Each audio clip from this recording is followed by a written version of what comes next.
نماز عصر کی کل رکعت تعداد 8 ہے،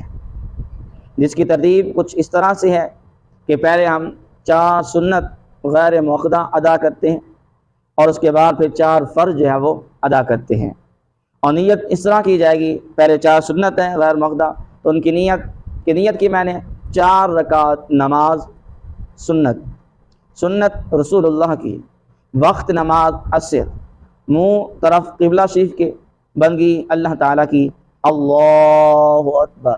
کہتے ہوئے ہم نے کیا کرنا ہے، ہاتھ جو ہے وہ ناف کے نیچے باندھ لینے ہیں اور نماز جو ہے وہ شروع کر دینی ہے۔ اور اس کے بعد جب 4 سنت ہم ادا کر لیں گے، اب اس کے بعد جو ہے ہم نے 4 فرض ادا کرنے ہیں، تو 4 فرضوں کی جو نیت ہے وہ سماعت کیجئے کہ نیت کرتا ہوں میں 4 رکعت نماز فرض اللہ تبارک و تعالیٰ کے، وقت نماز عصر، منہ طرف قبلہ شریف کی طرف، بندگی اللہ تعالیٰ کی، اکیلے ہیں تو اللہ اکبر فقط کہیں گے،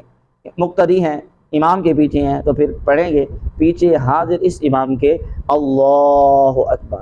اور ہاتھ باندھ لیں گے، نماز ہے وہ شروع کر دیں گے۔ تو یہ کیا ہے، یہ نماز عصر ہے اور جس کی 8 رکعت ہے، تو اس کی نیت سنتوں کی بھی اور فرضوں کی نیت جو ہے وہ اس طرح کی جائے گی۔